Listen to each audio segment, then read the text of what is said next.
Hola, mentes inquietas. Bienvenidos a Curiosamente Curioso, el canal donde la curiosidad nunca termina. Existe un mundo donde la inocencia se entrelaza con el lado oscuro de la humanidad.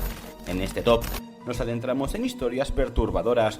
Prepárate para descubrir a jóvenes que rompieron las reglas de la infancia de la manera más inesperada.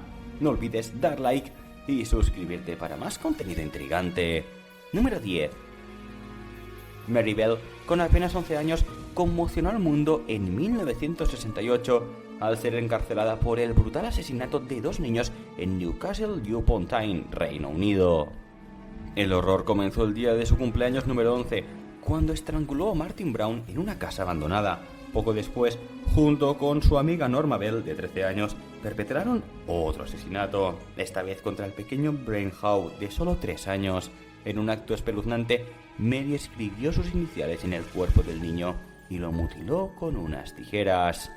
Después del juicio y su liberación en 1980, Mary ha vivido bajo varios seudónimos para proteger su identidad, llevando una vida en la sombra después de sus atroces crímenes. Número 9. Hablemos de Eric Smith, un niño de 13 años que asesinó en Nueva York brutalmente a Derrick Robbie, de tan solo 4 años, en la tranquila localidad de Savona. Eric, con su característica melena pelirroja y sus gafas grandes, llevaba una vida aparentemente normal, aunque era víctima de acoso escolar. Un día de agosto, se cruzó con el pequeño Derrick, que caminaba solo hacia un campamento de verano. Lo llevó a un área aislada, lo golpeó con una piedra y lo estranguló, dejándolo sin vida en un parque. El horror se descubrió cuando el cuerpo de Derrick fue encontrado al día siguiente. El juicio de Eric Smith fue un espectáculo mediático. La frialdad y la precisión del asesinato cometidos por alguien tan joven dejaron perplejos a muchos. Fue condenado por asesinato en segundo grado y sentenciado a prisión con posibilidad de libertad condicional, que le ha sido denegada múltiples veces. Número 8. Lionel Tate estremeció a Estados Unidos en 1999 cuando a la edad de 12 años mató a Tiffany Onik, de solo 6 años, en Florida. Lionel afirmó que estaba imitando movimientos de lucha libre, pero la ferocidad de sus acciones contaba una historia mucho más oscura. Tiffany murió de lesiones severas, incluyendo fracturas de cráneo y costillas y un desgarramiento del hígado, típicas de una brutal golpiza. Su juicio fue altamente mediático y controvertido. En 2001 fue condenado a cadena perpetua sin libertad tradicional. En 2006, después de ser liberado, fue arrestado por robo a mano armada, lo que resultó en una violación de su libertad condicional y un retorno a prisión. Número 7. En 1993, John Venables y Robert Thompson, ambos de 10 años, fueron protagonistas de un crimen atroz. En febrero de ese año, en el centro comercial New Strand en Liverpool, secuestraron a James Bolger, un niño de solo 2 años que estaba acompañado por su madre. La cámara de seguridad captó a los dos niños llevándose a James de la mano. Lo que siguió fue un acto de brutalidad inimaginable. James Bolger fue torturado y asesinado, y su cuerpo mutilado fue encontrado 2 días después en una línea férrea cerca de Walton. Thompson y Venables fueron acusados de secuestro y asesinato. Fueron sentenciados a permanecer en prisión hasta alcanzar la mayoría de edad, siendo liberados en junio de 2001 con nuevas identidades para protegerlos del furor público. Sin embargo, la historia no terminó allí. En 2010, John Venables fue nuevamente condenado por posesión y distribución de pornografía infantil y estuvo en prisión hasta 2013. Número 6. En la década de 1870, Jesse Pomeroy, conocido como el Chico Demonio, se convirtió en uno de los criminales más jóvenes y notorios de la historia estadounidense. Nacido en 1859 en Charlestown, Massachusetts, Jesse mostró desde muy joven una inclinación perturbadora hacia la violencia. En 1872 fue arrestado y enviado a una escuela de reforma, pero fue liberado al cabo de un año. Por el asesinato de Katie Curran, de 10 años, y Horace Millen, de 4 años, fueron crímenes brutales que conmocionaron al país, y Jesse fue condenado y sentenciado a cadena perpetua en confinamiento solitario. Pasó el resto de su vida en la penitenciaria estatal de Charlestown, donde murió en 1932. ¿Qué opinas de este caso y de otros niños criminales que hemos mencionado? Deja tus comentarios abajo y comparte tus pensamientos sobre estas historias tan impactantes. Número 5. En 2009, a los 15 años, Alyssa Bustamante conmocionó a Missouri al cometer un acto de violencia sin precedentes. Estranguló y apuñaló brutalmente a su vecina de 9 años, Elizabeth Olten, en un evento que dejó estremecida a toda la comunidad. Alyssa había planeado el crimen con frialdad, eligiendo cuidadosamente el momento y el lugar para llevar a cabo su horrendo acto. Después del asesinato, enterró el cuerpo de Elizabeth en una fosa poco profunda en un bosque cercano. Fue condenada en asesinato en segundo grado. Número 4.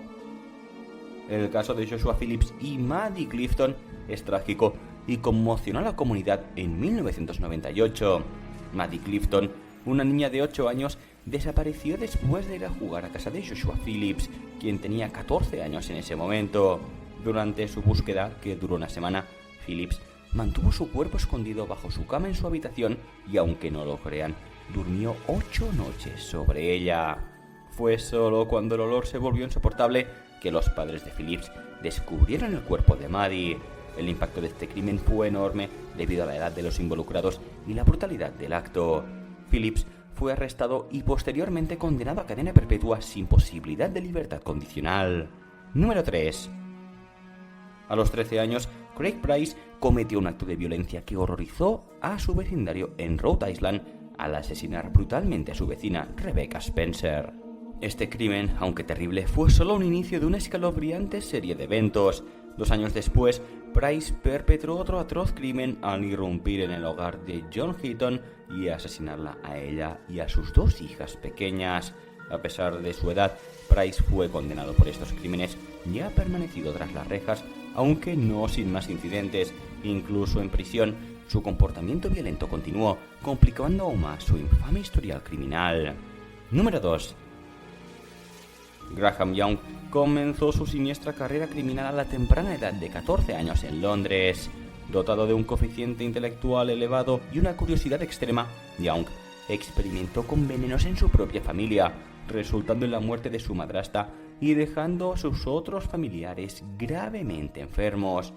Inicialmente condenado a un hospital psiquiátrico juvenil, Young fue liberado años después. Sin embargo, su fascinación morbosa con los venenos persistió y continuó envenenando a personas en su vida adulta, cobrándose más víctimas antes de ser capturado nuevamente. Número 1.